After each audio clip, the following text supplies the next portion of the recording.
Idineklara naman ng Sandigan Bayan si dating Ako Bicol Party List Representative Zaldico bilang fugitive from justice. Kasunod ito ng pagkansela ng kanyang Philippine passport.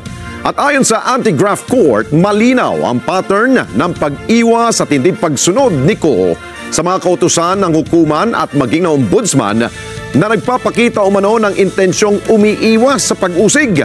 Si Ko at 16 na iba pa ay naharap sa kasong malversation at graft.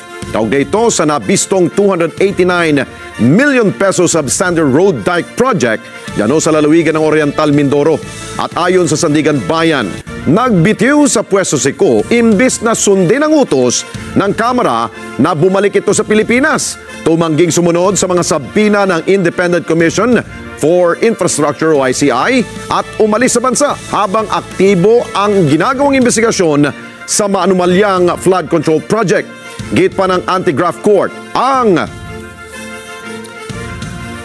strategically time flight ni Ko ay sapat na basehan para sabihing sinadya nitong tumakas sa batas. At dahil dyan, ipinag-utos ang pagkansela ng kanyang pasaporte upang maipatupad ang warrant of arrest at mapilitang humarap sa hukuman.